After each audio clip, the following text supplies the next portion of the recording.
प्रियों, अक्सर हम देखते हैं कि जो कोई भी परमेश्वर के करीब होता है वह अधिकतर परीक्षाओं में भी पड़ता है। क्या आपने सोचा है ऐसा क्यों होता है? जब कोई परमेश्वर से प्रेम करने लगता है तो उसकी अधीनता में चलने लगता है, तब परमेश्वर उसे और सिद्ध बनाते हैं या फिर अपने चुने हुए लोगों को इस्तेमाल करते हैं कि कठिन परिस्थितियों से निकाल कर दुनिया के सामने नमूना पेश करें कि परमेश्वर अपने लोगों की कठिन से कठिन परिस्थिति में भी सुधि लेता है।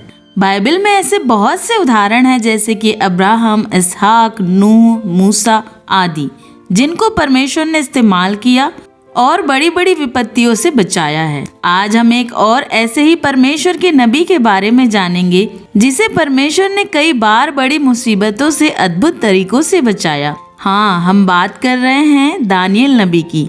कहानी में आगे बढ़ने से पहले वीडियो को लाइक करें और चैनल को सब्सक्राइब करें। अगर आपने दानियल की किताब पढ़ी हो तो लगभग पूरे अध्यायों में उसके जीवन के बारे में लिखा गया है। बाइबल हमें बताती है कि दानियल और उसके साथी सद्रक, मेशक, अबेदनगो को नबूकदनेस्सर राजा द्वारा बंदी बनाकर लाया गया था। और जब परमेश्वर ने दानियल के तीनों साथियों को आग के भट्टे से बचाया, तब राजा ने उन चारों को अपने प्रांत के अच्छे पदों पर बिठाया था। दानियल को परमेश्वर ने अच्छी बुद्धि, ज्ञान और सपनों के अर्थ बताने में निपुण किया था। वह राजा नबूकदनेस्सर के समय में स्वप्न का अर्थ बताया करता था। उसके बाद कसदियों का राजा बेलशस्सर राजा बना और उसने अपने राज्य में आज्ञा निकाली कि दानियल के लिए बैजनी वस्त्र बनवाए जाएं और उसके गले में सोने की कंठमाला पहनाई गई। और सारे नगर में यह ढिंढोरा पिटवाया गया कि राज्य में तीसरा दानियल ही प्रभुता करेगा। ऐसा इसलिए किया गया क्योंकि दानियल ने बेलशस्सर के भी स्वप्न का सही अर्थ उसे बताया था। दानियल में तो उत्तम आत्मा रहती थी। वह तीनों पहरों को परमेश्वर से प्रार्थना किया करता था।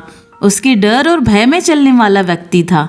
जब बेलशस्सर राजा ने दानियल का पद ऊंचा किया तो उसी रात वह मार डाला गया और उसकी जगह दारा मादी राजगद्दी पर बैठा। दारा राजा ने अपने शासन में कुछ बदलाव करने चाहे। उसने अपने राज्य में 120 अधिपति ठहराए ताकि वे पूरे राज्य में अधिकार रखें, और उन अधिपतियों का लेखा लेने के लिए 3 अध्यक्ष ठहराए, जिनमें से दानियल भी एक था।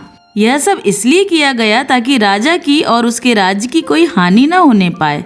जैसा कि बाइबल हमें बताती है, दानियल में उत्तम आत्मा रहती थी एवं उसकी प्रतिष्ठा सब अधिपतियों और अध्यक्षों से कहीं ज्यादा थी। दारा राजा तो चाहता था कि उसे सर्वोच्च पद पर बिठा दे, और जैसा कि हम मनुष्यों की फितरत होती है, अगर कोई आगे बढ़ रहा हो उसे गिराने की कोशिश में लग जाते हैं। दारा राजा के राज्य में भी यही सब हो रहा था। वहाँ के अध्यक्ष और अधिपतियों को दानियल की इतनी प्रतिष्ठा रास नहीं आ रही थी।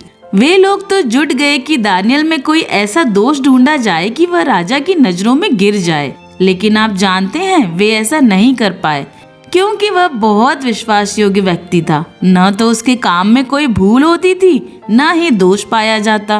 तो साजिश करने वाले कोई अपराध नहीं ढूंढ पाए। अब उन्होंने और बुद्धि लगाई और आपस में सम्मति की कि हम इसके काम में तो कोई दोष नहीं निकलवा पाए, लेकिन उसके परमेश्वर की व्यवस्था से जरूर कुछ निकाल सकते हैं। अतः उन लोगों ने मिलकर दानियल के लिए एक षड्यंत्र रचा।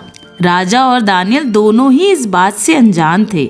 सारे अधिपति और अध्यक्ष मिलकर राजा के पास बड़ी उतावली के साथ पहुंचे और राजा को दंडवत किया और राजा से कहने लगे, राज्य के सारे अध्यक्षों, हाकिमों और अधिपतियों ने आपस में सम्मति करके यह विनती तेरे पास लाए हैं कि राजा अपने राज्य में ऐसी कड़ी आज्ञा निकाले कि अब से लेकर 30 दिन तक जो कोई तुझे छोड़ किसी और मनुष्य और देवता से विनती करे तो सिंहों की मांद में डाल दिया जाए। और राजा जी, एक और निवेदन है कि इस आज्ञा को पत्र में लिखकर हस्ताक्षर कर दीजिए ताकि यह अटल हो जाए और बदली ना जा सके। इतने अधिपतियों और अध्यक्षों की बात पर राजा को सहमति देनी पड़ी और यह आज्ञा पक्की हो गई। जब दानियल को यह पता चला कि इस प्रकार की आज्ञा में राजा ने हस्ताक्षर कर दिए हैं, तो वह अपने घर गया और उसके घर में ऊपर एक कोठरी थी जिसकी खिड़की यरूशलेम की ओर खुलती थी। वह उपरौती कोठरी में गया और परमेश्वर से प्रार्थना करने लगा। वह तो रोज ऐसा ही किया करता था। दानियल अपने परमेश्वर से दिन के 3 पहर घुटने टेक कर प्रार्थना करता था, इसलिए तब भी ऐसा ही करता रहा और यह बात उसके लिए षड्यंत्र रचने वाले जानते थे। तभी तो उन्होंने ऐसी चाल चली थी। वे सोच समझकर ठीक उसी समय जब दानियल प्रार्थना कर रहा था पहुंच गए, और क्या देखा कि दानियल तो अपने परमेश्वर के सामने गिड़गिड़ाकर विनती कर रहा है। कितना फर्क होता है ना मसीह के लोगों में। जबकि दानियल उस आज्ञा के बारे में सुनकर आया था, तब भी वह प्रार्थना करने लगा।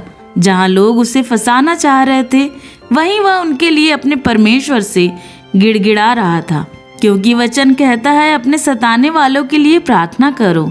जब अधिपतियों और अध्यक्षों ने यह देखा तो वे फौरन राजा के पास पहुंच गए और राजा से कहा, क्या तूने एक राज आज्ञा नहीं निकलवाई और सबको उसका पालन करना जरूरी है? फिर हम यह क्या देख रहे हैं कि यहूदियों में से जो दानियल है वह तेरी आज्ञा की ओर कुछ ध्यान नहीं देता और दिन में 3 बार अपने परमेश्वर से विनती करता है। यह बात सुनकर दारा राजा बहुत उदास हुआ, क्योंकि सजा के रूप में उसे सिंहों की मांद याद आई।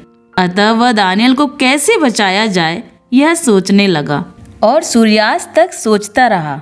उन पुरुषों को समझ में आने लगा कि राजा दानियल को बचाना चाहता है। अतः उन्होंने उतावली करके राजा से कहा, राजा जी, जो आज्ञा हस्ताक्षर की जा चुकी है वह अब टाली नहीं जा सकती। फिर क्या था, राजा को मजबूरीवश आज्ञा देनी पड़ी और सिपाही गए और दानियल को पकड़ लाए और उसे सिंहों की मांद में डाल दिया गया। राजा तो बहुत दुखी था, क्योंकि वह उसे बचाने के लिए कुछ नहीं कर पाया था। इसलिए उसने दानियल से कहा कि तेरा परमेश्वर जिसकी तू उपासना करता है वही तुझे बचाए। फिर विधि के अनुसार एक पत्थर से सिंह की मांद को बंद कर दिया गया और उस पर मुहर लगा दी गई, ताकि उसे कोई बदल न सके। और उसके बाद राजा महल में चला गया।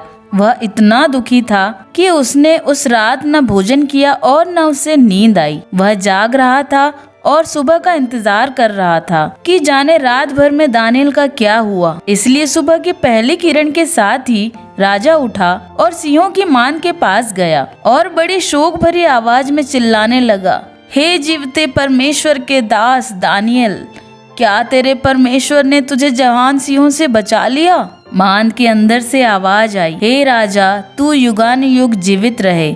मेरे परमेश्वर ने अपना दूत भेजकर सिंहों का मुंह बंद कर दिया।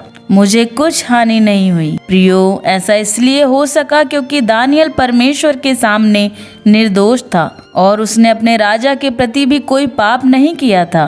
तब राजा बहुत आनंदित हुआ और दानियल को बाहर निकालने की आज्ञा दी। बाइबल हमें बताती है कि जब दानियल को बाहर लाया गया तो उसे कोई खरोच तक नहीं आई थी। ऐसा इसलिए हो सका क्योंकि वह परमेश्वर पर विश्वास रखता था। राजा उस षड्यंत्र को समझ गया और उन पुरुषों पर क्रोधित हुआ और सैनिकों को आज्ञा दी कि जितनों ने यह षड्यंत्र रचा था उनको परिवार समेत सिंहों की मांद में डाल दिया जाए। और वैसा ही किया गया। वे सब गड्ढे में गए ही थे कि सिंहों ने उन्हें फाड़ डाला और हड्डियों समेत चबा डाला। फिर राजा ने यह आज्ञा निकाली कि जहाँ जहाँ मेरे राज्य का अधिकार है वहाँ के लोग दानियल के परमेश्वर के सम्मुख कांपते रहें, क्योंकि वही जीवता और युगानुयुग रहने वाला है। उसका राज्य अविनाशी और उसकी प्रभुता सदा स्थिर रहेगी। जिसने दानियल को सिंहों से बचाया है वही बचाने और छुड़ाने वाला भी है और स्वर्ग और पृथ्वी पर चिन्हों और चमत्कारों का प्रकट करने वाला है। इस प्रकार दानियल उन दिनों सुख चैन से रहने लगा। इस कहानी से हम दानियल के जीवन से सीखते हैं